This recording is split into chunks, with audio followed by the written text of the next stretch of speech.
There you go. Thank you. Thank you very much indeed, Selena. That was excellent. It was such a great summary of all the things that we need to look at in such a simple way you've put. And we've got a lot of questions. I can tell you that right now. So we will obviously try and get through all of them. Just for everybody, we will try and get through as many questions as we can. I mean, there are quite a few. So if we don't, what we will be doing is we will be doing a separate video addendum with the questions which we haven't managed to finish off today, and we'll add it to the video, which goes on to our YouTube and Facebook pages, etc. So yeah, please don't be disappointed. We will definitely try and answer your questions. Now, before we start this question and answer session, joining Selena on the panel is Dipesh Shah, who is the principal and senior architect at DS² Architects. Dipesh started his professional career with a small practice, moving on to larger firms. During this time, he collected a number of different project types under his belt, from domestic to commercial, healthcare and higher education, and with contract values ranging from £10,000 to £360 million. After accumulating all these experiences, Dipesh launched his own practice, DS² Architects, in 2007, where he continues to champion a wide range of works. He is a firm believer that a successful project stems from efficient communication and clarity in the delivery of concepts. For Dipesh, there are no problems, there are only opportunities. So welcome, Dipesh. Okay, Selena and Dipesh, if I can start off with the first question. I think you did cover party walls very well. Just one question for you, perhaps, Selena, that, you covered the party walls, but are there any drainage approvals required, etc.? So, just to make sure that we cover the whole caboodle. Yeah. So party wall is really important. You must get that. It's the law. For drainage, yes, you do need to look at drainage, and it really depends on whether your extension extends over where the sewers are running, and whether it covers a manhole. So the best way to do this is get professional advice, obviously. But if it does, if your extensions do extend over a sewer, you will need to get permission from your local water authority. And for London, this is Thames Water.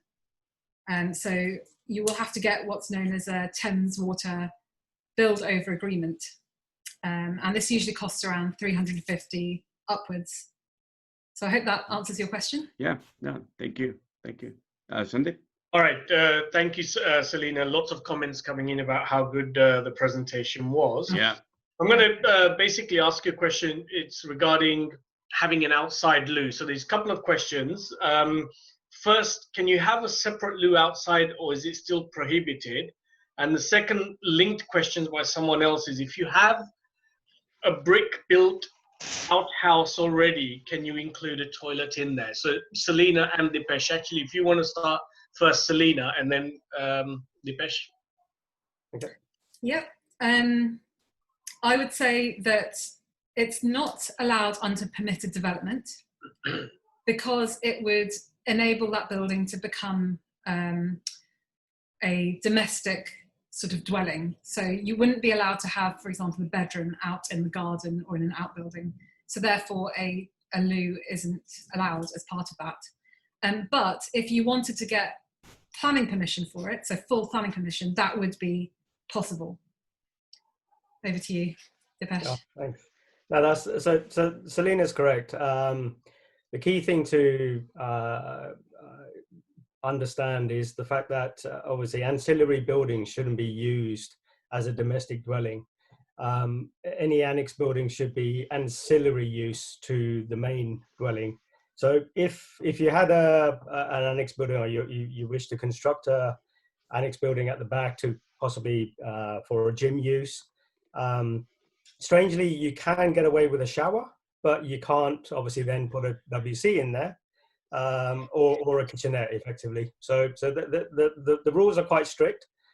So the key thing to remember is the use of that supplementary annex building has to be ancillary use to the main dwelling. Excellent. Can I follow that question up, please? If obviously somebody has an outbuilding, and they, I don't know whether you need permission to have a gym in there, and they have a gym in there, but they're also using it as an office. Are there any restrictions as to what, can the council put restriction on how many people you can see in there and when, et cetera, in an office building, if that's used as an office? I pass that on to Selina or Dipesh. Either one of you can answer that one. It's, as Dipesh says, it's meant to be used as a supplementary to the house. Mm-hmm. So in terms of whether you're allowed to use that office space with many, many people in it, I think the council probably would have an issue with that. But I'd say it's not a kind of hard and fast rule. But you can absolutely use your outbuildings as an office space or a gym. That's absolutely fine, as long as it's not considered a domestic dwelling, so having a bedroom in it, that kind of thing, having facilities for for living in it, so a kitchen, as Dipesh mentioned.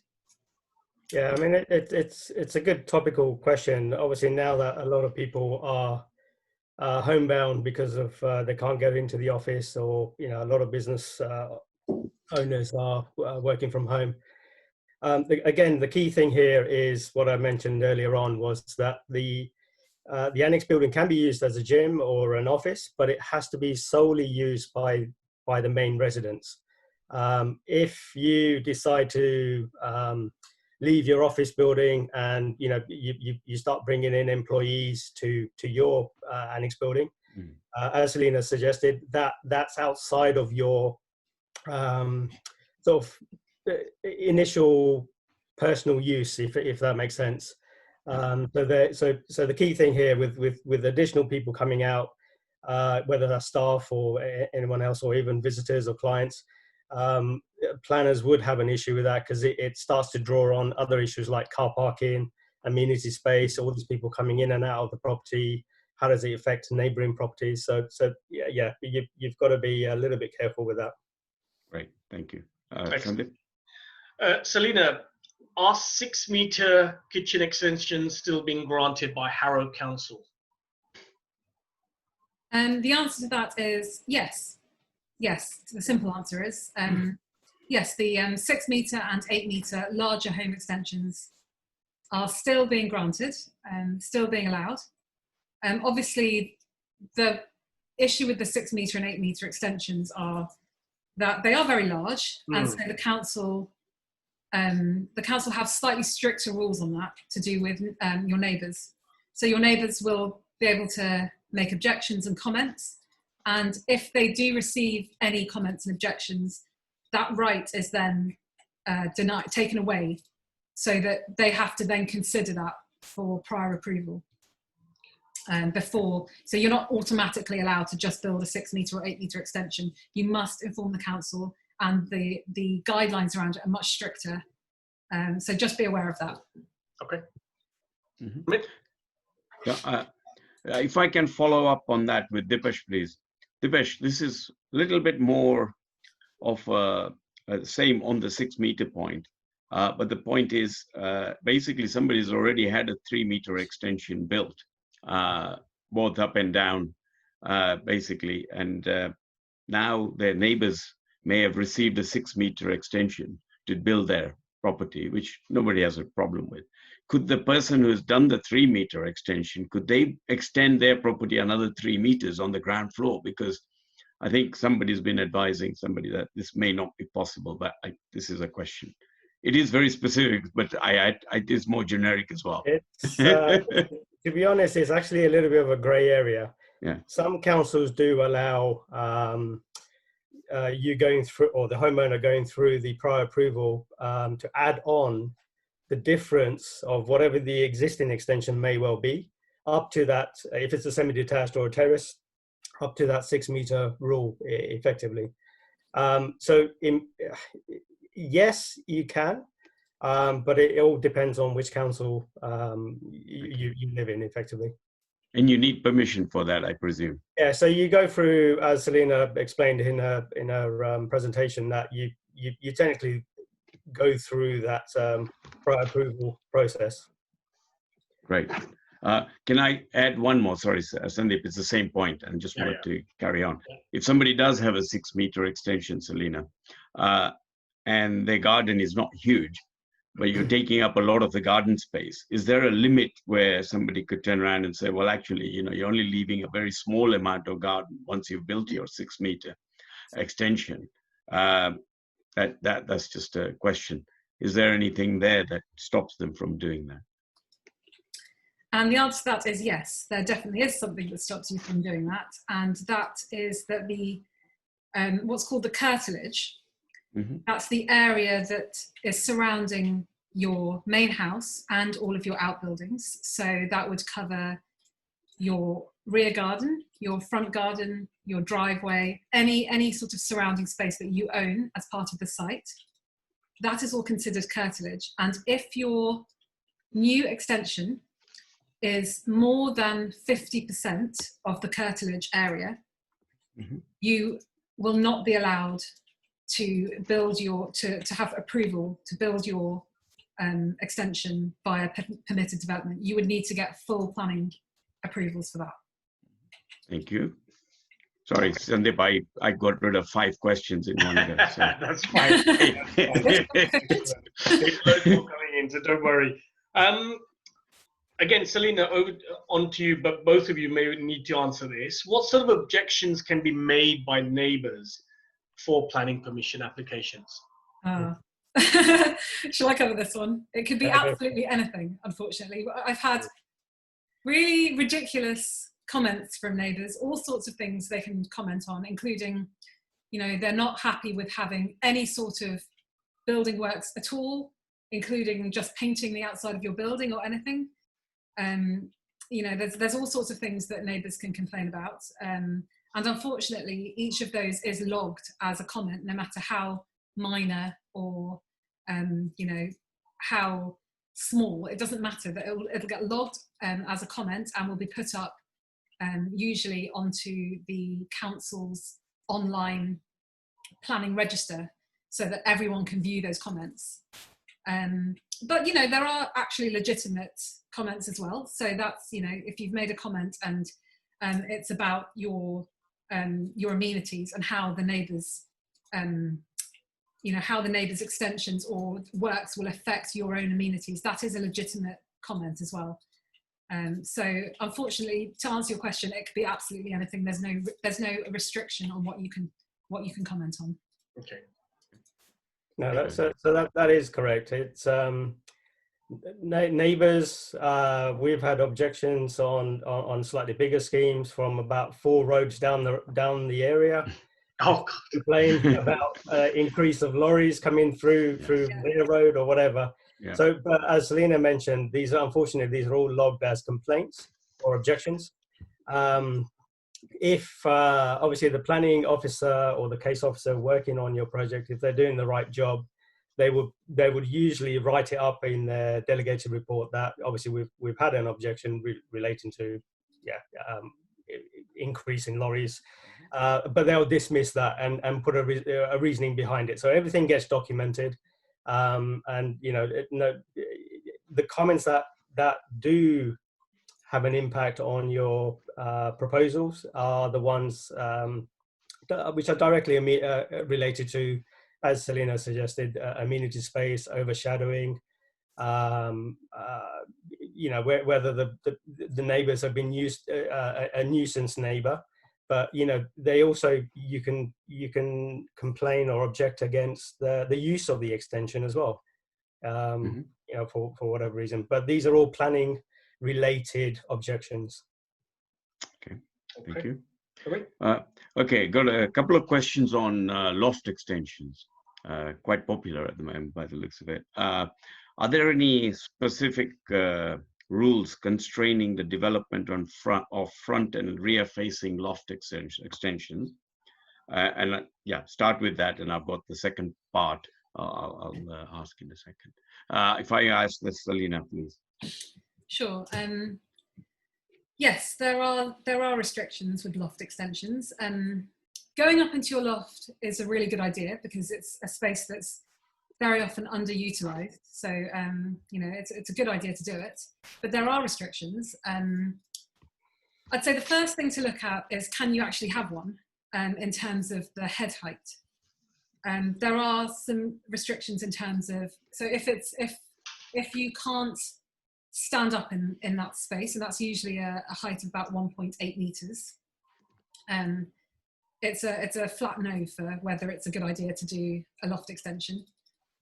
But otherwise, in terms of planning, from the outside of the house, the building, and from the front, it's more difficult because the council generally don't like you changing the front facade of your building. But from the back, it's a lot easier. So if you want to put in a dormer window or just a normal, a window that, you know, a roof window, that's fine. So a roof window that sticks up 150 mil from the line of the roof is absolutely fine. And usually a dormer window is absolutely fine as well. It's usually about whether you can actually see it from the street as to whether the planners are concerned. Over to you. Yeah, no, so I mean, there are other considerations to be had. So again, in the presentation, Selina touched on permitted development rights and also planning approval.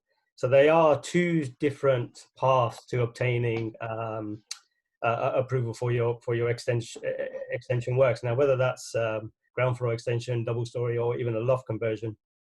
So with under permitted development rights, essentially, obviously, the first thing is, as Selina suggested, just double check that you can actually convert the loft space, that you can initially stand clear in the sort of the clear void, effectively, in the loft space.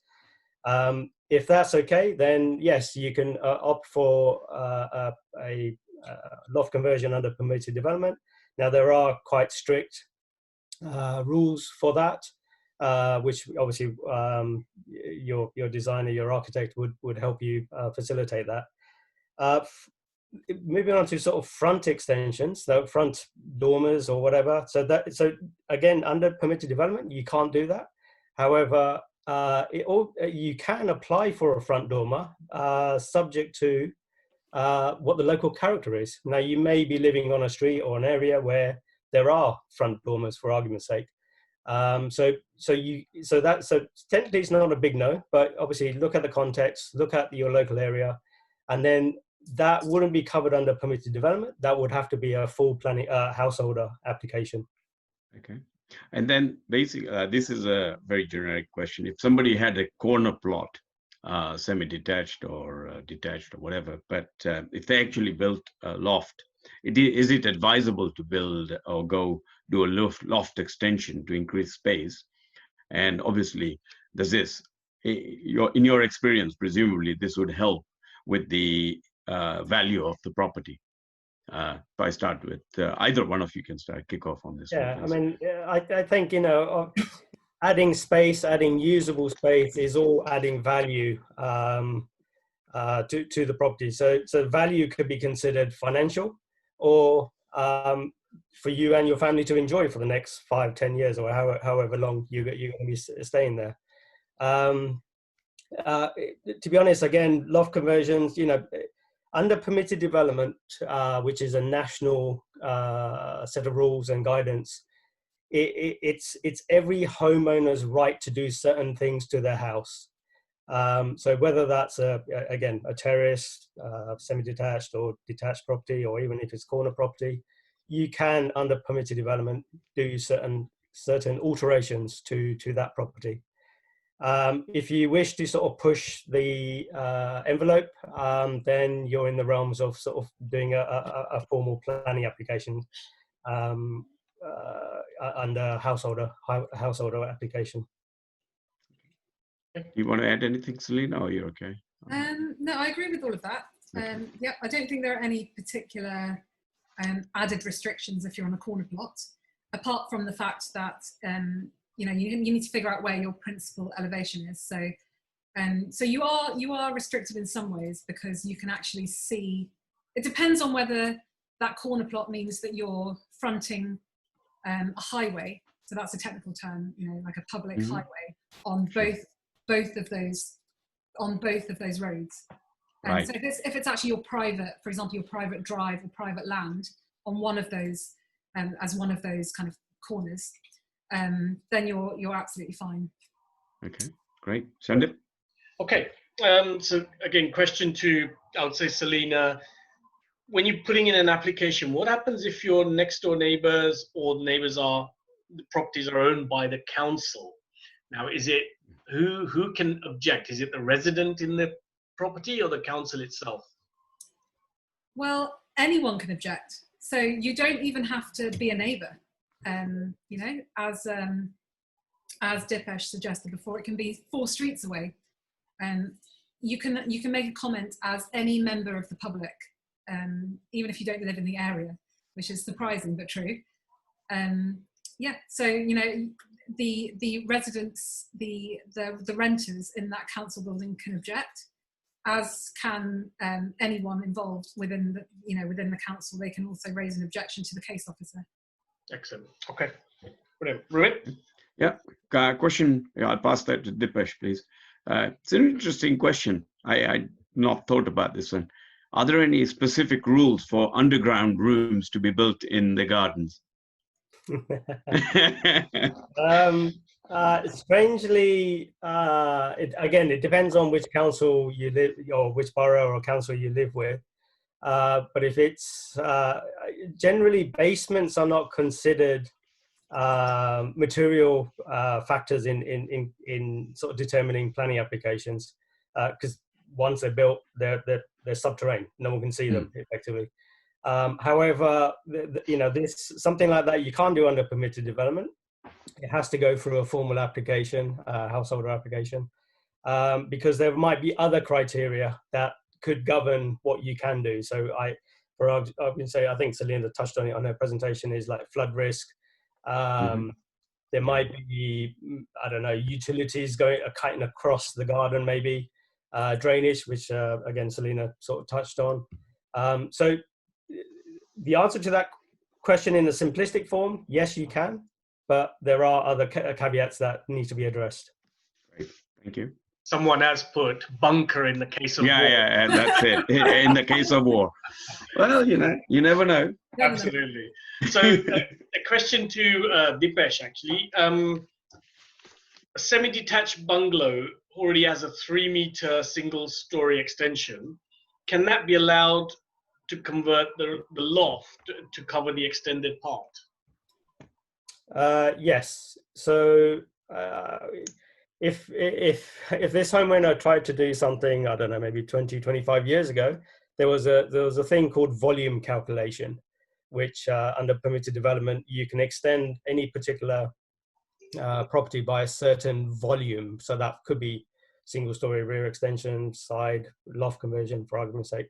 They don't exist anymore. So every element is a separate piece of construction, if that makes sense, or a piece of design. So the rear extension is one element, the loft conversion would be regarded as another element. So again, to answer that question simplistically, yes, you can. And the same rules will apply in terms of, you know. If it's done under PD, then obviously there are strict rules that you have to follow. If you wish to do some, so again, loft conversions, with loft conversions themselves, there is a volume calculation that needs to be done. So as long as your proposal is within that figure, the volume, then you could do it under permitted development. If not, and you know, maybe you've got quite a wide bungalow, so the overall increase in volume could be, you know, over the threshold. Then again, it's not to say you can't do it. It just means that you've got to go through a householder application. Yeah. Okay. Right. Ruben? Question. Yeah, question, Celine, I'll start with you because of the presentation there as well. And in terms of professionals, and I think the message comes very clear that, you know, consultation with professionals is absolutely key to trying to get a proper extension built. I mean, you know, as we say, sometimes there is a little bit of a cost involved, but that cost will pay off at the end. So, you know, professionalism always pays, as we say. In terms of the different types of professionals, obviously architects would come in at the outset. Then we're talking about chartered surveyors, whether we need to appoint chartered surveyors to make sure that they overlook the project or project management, etc., to make sure when payment should be made to builders, etc. Yeah. And when they should be brought in. And Yeah. then the final one is obviously the structural engineers. When should they be brought in? And in terms of just overall, how all of these people actually charge technically, just a generic answer to that, please. And then Dipesh can also please comment on that. Thank you. I would say bring in your professionals as soon as possible, because as you say, the value of that information is going to be really important to keeping the project under control in terms of cost and timing. So, for example, a quantity surveyor that will look at the costings of your house. And that's important right from the beginning, because, you know, you can put in something for planning that, you know, you would love, but perhaps you can't afford it, or perhaps the materials that you've specified for the outside, you know, they're not appropriate because they're just far too expensive. So it's really important to get that information as soon as possible. But I would say for the kind of the size of the projects that I've covered in this presentation, it's mainly the smaller residential projects. You wouldn't necessarily need a quantity surveyor, but obviously for a larger project, a larger house, a larger extension, or a more bespoke extension, a block of flats, or, you know, that kind of thing, much larger projects like hotels, definitely you need a quantity surveyor. In terms of a structural engineer, sorry, were you going to say something? I was just going to say, presume also cover new builds, because some people are actually knocking down houses and building completely from scratch. For a new build, I think it's essential to get that kind of information right from the offset. So in terms of structural engineers, that's definitely, you know, a requirement. You need that if you're going to do any kind of structural work, such as putting in beams, making large changes to the structure of your building. You definitely need a structural engineer, and I would say you get that in as soon as possible. Yeah. Okay. Yeah, so I would agree that obviously to get the right architect on board at the initial stages, but they should be able to advise you depending on location, what you're trying to achieve, and you know what the aspiration is.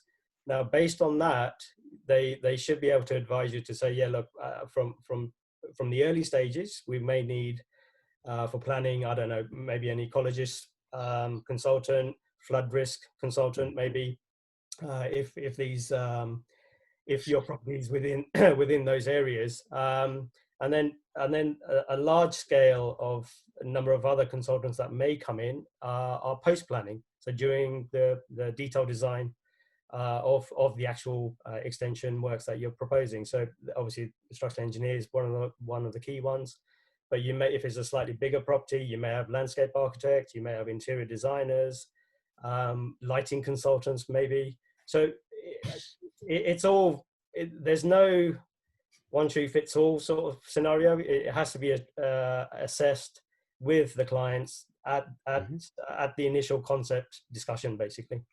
Yeah, and obviously on the smaller scale projects, not everybody is required. Obviously, in that scenario, you probably just can get away with a good architect, and then obviously, look, you need whatever surveyors or whatever you need just to make sure.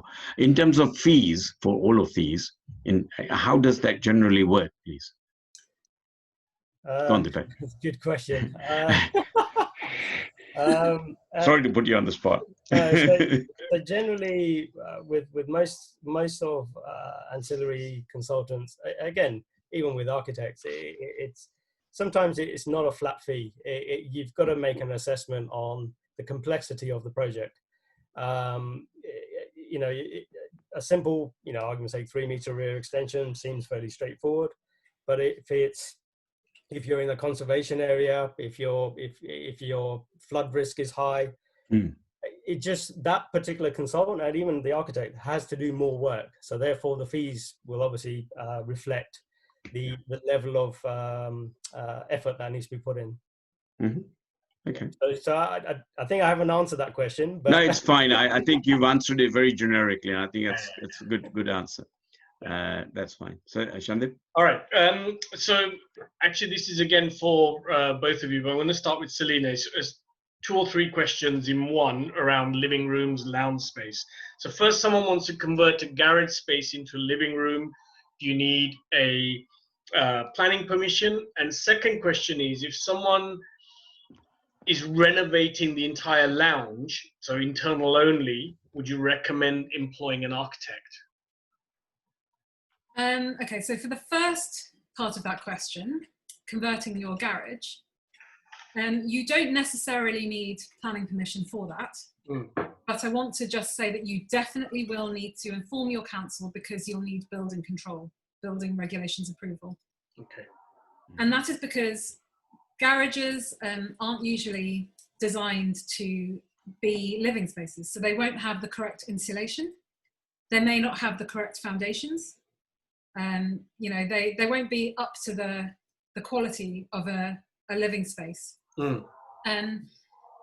So I would say, if you want to change the look and appearance of your garage space from the outside, which you probably will do. I mean, you might want to add windows or that kind of thing, a roof light, that kind of thing. You may need planning permission for that, but it can be done under permitted development depending on the situation.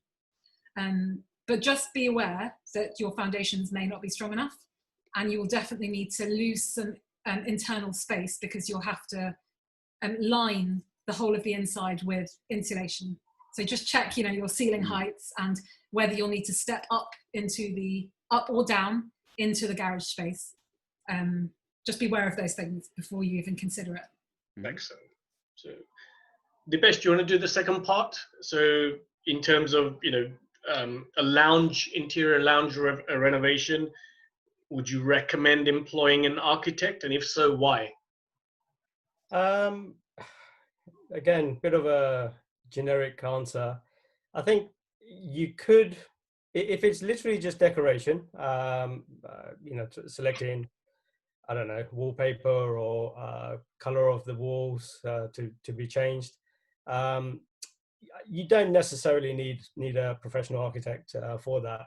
One would probably consult the family and say, you know, look, guys, what are we doing here? What do you want to achieve? What sort of look are we after? And then, you know, there's loads of DIY shops out there in the B&Q, Selco.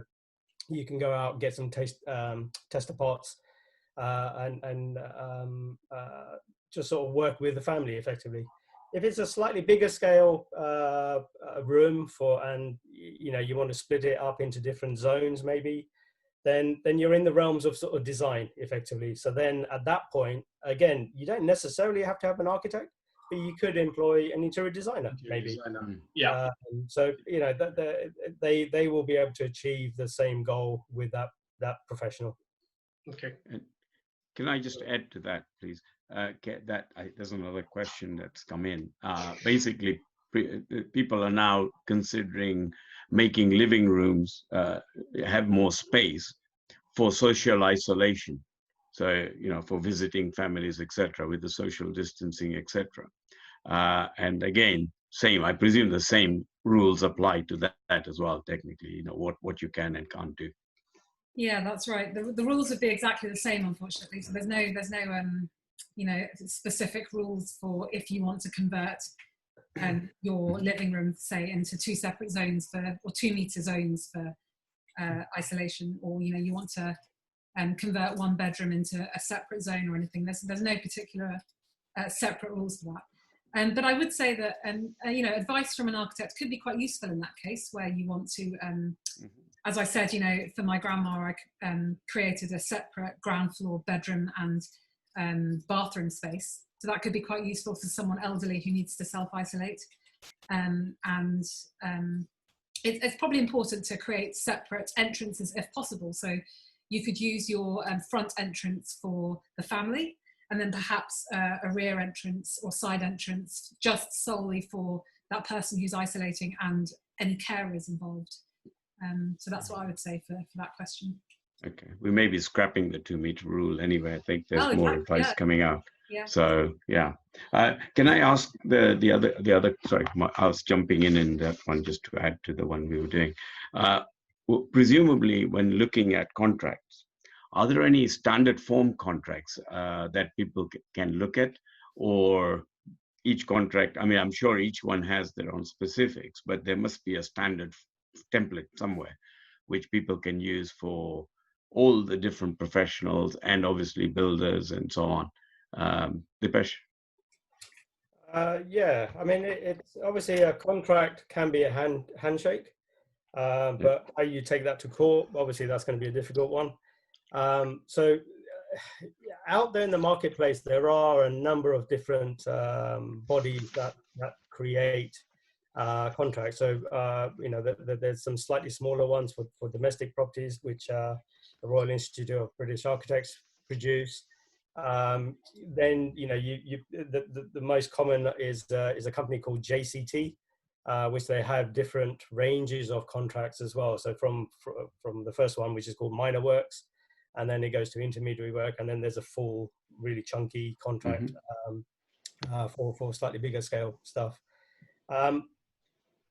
You know, the contract itself doesn't have to be a formal contract, but the key thing is what's included. Now, you know, whatever the client or the homeowners sent out to contractors, and how have they asked them to do certain bits? You know, what's included? Are you wanting them to buy the tiles? Are you wanting them to buy the doors? Obviously, all build materials should be fairly self-explanatory, but it's more to do with the finishing aspects. You know, what do you want the contractor to do effectively? Now that needs to be written out very concisely. Effectively, there's a document that one would produce, is called a scope of works, which documents basically everything that should happen within that build program effectively. And since I've mentioned program, that gets wrapped up in the contract as well. So your start time and when the anticipated completion date may well be. So that's where contracts now start to get a little bit more complicated, in that if you've got a slightly larger scale development where you maybe have to move out for obvious reasons, you may be renting another apartment or flat or something, and that terminates after 6 months or 10 months or 12 months or whatever. So you have to be back into the house. So the contract will go into the specifics of obviously when the handover should occur. If there is delays, and the delay can be proven that the contractor delayed the build, then there's a thing called penalties, where you can withhold sums of money, obviously pre-agreed sums of money for the delay process. So again, it's very project specific. Slightly more complicated, and where there's a financial burden on either side, actually, I would highly recommend drawing up a formal contract. Okay, great. Sandeep? All right. A simple question. I mean, should an architect be retained during the entire project? Celine. Should I answer that? Oh, yeah. Yeah. Well.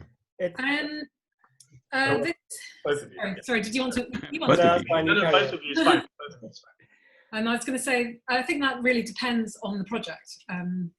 So the actual, how bespoke that project is, the size of the project, the scope of the project, the budget, as to whether you need an architect throughout. I'd say for most projects, if you want a really good finish, then definitely you do need someone to oversee and make sure that whatever information that's in the drawings and the contract is actually carried out. And they would do that through a series of inspections and administering the contract. I'd say for very, very small projects, so for example, say you just want to redo your bathroom, or you want to, your previous example is you just want to do some interior works and redesign the interior of your living space. You wouldn't necessarily need an architect to oversee that. I mean, if it's a case of maybe some new flooring and some wallpaper. So it really depends, I think, on the project. No, so I would agree. It's, again, it depends on the complexity of the project, and also with a slightly bigger scale project, even though it can be a domestic development, where there are large sums of money involved in procuring that development. So if if the architect or even a quantity surveyor may be administering the contract, they would obviously, as Selina suggested, go to site. The contractor will put forward a valuation to say, right, at this month we've done X amount of work, so therefore we want to be paid X amount. The consultant would then assess that with what progress has actually been made on site, and the amount of material physically on site as well, which may not be embedded within the actual development, and you certify that level of cost. So the contractor may say, I want £40,000 for argument's sake for one particular month. Someone may go in, an architect or a quantity surveyor, say, actually, no, we think you've only done £36,000 worth of work. And that gets certified and obviously then goes through the sort of invoicing process. The reason for that is there's a little bit of security from on behalf of the client, that the contractor is not trying to increase the valuations for any reason, effectively just to cash up on the development. So everything has to be done in sequence and with the amount of work that's physically been done on site. So really, to give the peace of mind for the householder, and you acting almost as a project manager. So yeah. To some extent, that is the case. I mean, most homeowners, wouldn't know that a contractor's done X amount of work, but whether they're over egging the valuation by 20-30%, who would know? So unless you know the game, that's where the professional would assist you. This is an interesting question. I mean, I think it's somebody's considering doing an extension, loft and outbuilding and potentially a kitchen extension. And the question is, which order should be do the extension? Proper loft first, second outbuilding, third kitchen, or whichever way, to ensure everything happens properly? Or is it better to do the whole caboodle in one go rather than actually trying to split the projects up into three? If I can ask Selina that to start with. Yeah, that's an interesting question. That depends on whether you'll be living in the property, which I'm going to assume in this case you will be. Yeah. So if you weren't living in the property, for example, I would say you need to if you're moving out, just get it all done at once in one go, and for the shortest time possible, so the shortest program possible, and that will save you a lot of cost. But it's something you really need to talk it over with your builder, because they will have the knowledge about whether they can actually find the right subcontractors to do each part of that build. For example, pouring the concrete will be one separate part of the build. Doing the internal finishes will be one separate part of the build. If I were to make a more sort of general comment about it, I would say, obviously, you look at what time of year you're building. So if it's a time of year where it's raining really heavily, so April, sort of early in the year, I would say definitely time it so that you do all of the external works where you need to get waterproofing correct. So the extension will have to, you need a waterproof shell done at the time of year that's appropriate. Internal works obviously can be finished whenever you need it to be finished. As long as, as long as you've got that waterproof shell, you should be fine. Yeah. Okay. Yeah. So just a couple of questions regarding sort of the role of the council. So there's two questions. First, within how many years can a council enforce any breaches after the build has been done?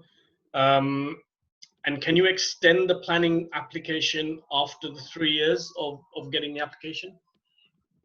So Dipesh, the first question over to you in terms of how many years can they enforce a breach after how many years? Okay, so planning is there to control development. It's just a set of rules that obviously apply to everyone. But one could build something without planning approval. Technically, from a permitted development point of view.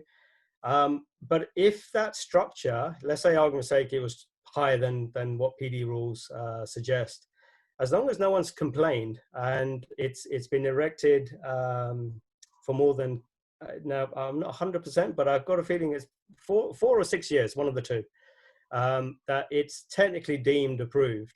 However, you'd still probably have to go through the certificate of lawfulness that Selina suggested in her presentation.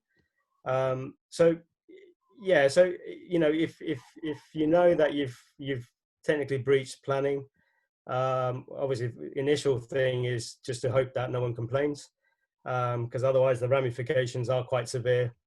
Planning enforcement will come round. If the breach is significant, they can force an enforcement on you. Initially, you'll have the right to make a planning application. Fingers crossed that all goes through well. If that's rejected, then effectively the council, via the planning enforcement officer, could take it to court, and you have to knock it down effectively. Yeah, so I would agree with that, absolutely, Dipesh. I'd say after 4 years you're probably fine if no one's complained, but I'd say when you come to sell it, you may have a problem when someone, your future buyer says, well, has that got the correct certificate to say that it's actually lawful? You may not be able to present that person with anything, then it might be a problem. But otherwise, if you're just living in the property and no one's complained, you should be fine. Okay. So the second question was, and again, just a simple answer. After the planning permission has been granted, but you don't use it after 3 years, can you extend that? Or do you have to start? Yeah, the simple answer is you would have to then reapply. Because the planning laws change all the time, and what you have granted now may not necessarily be granted again. Okay. So yeah, that's a simple answer. Yeah, that's correct. Yeah. A two-pronged question, Dipesh, start with you. What is the average cost of build, roughly, if you're building an extension or building a property generally?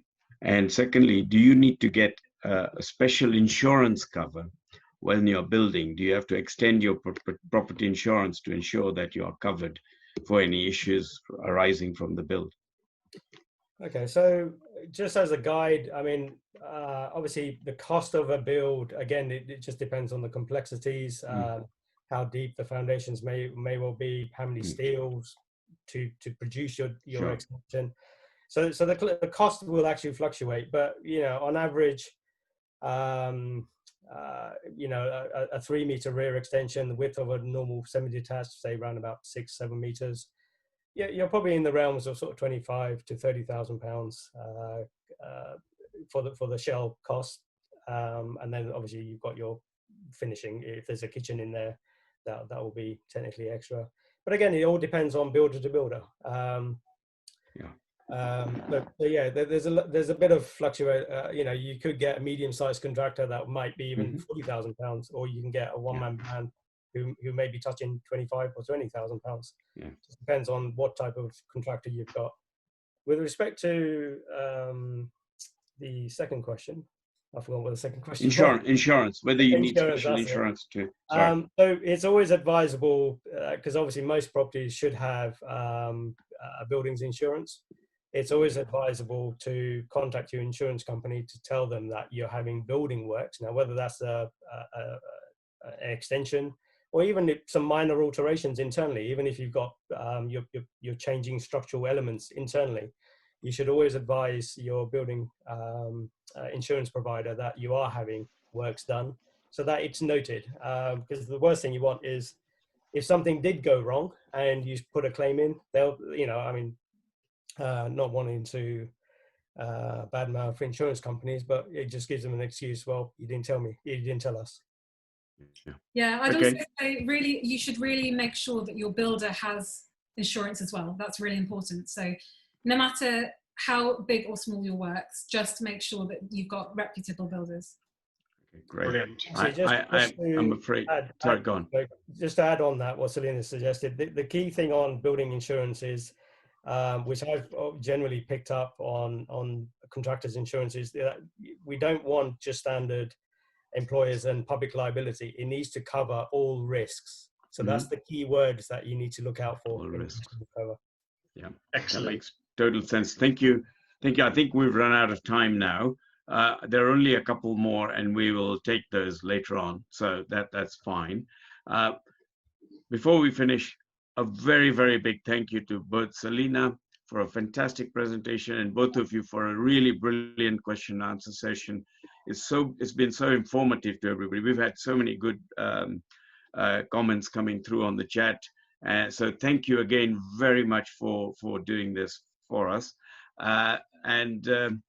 Yeah, well, hopefully we'll be able to answer the other questions.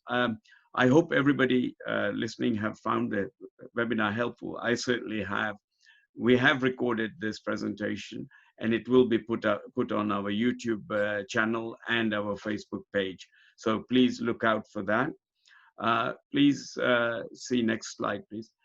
Please see our poster with respect to helping the elderly, the vulnerable, and those in isolation and key workers. If anybody needs any help, please call our number, which is on that slide.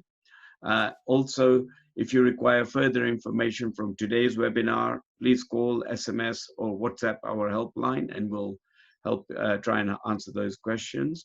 Our next webinar is on landlords' rights, which is on Wednesday, the 17th of June at 7:30. So those who haven't registered, please register and join us. We very much look forward to welcoming you all then. And then our education series starts on the 20th of June, which is basically for the younger members, younger persons and their parents ideally, and anybody else who has an interest in education. It's a great series, so please make sure you encourage people to register and join us for that. And finally, if you have suggestions for future webinars, please email us at cat8webinars@gmail.com. And you see our Twitter handle, our Facebook page, and the YouTube on that slide as well. So again, once again, thank you for our presenters, Selena, and the panelist, Dipesh, for all your help. And thank you for all for attending today. Be safe, stay alert, control the virus, and save lives. Goodbye. Thank you. Thanks. Thanks.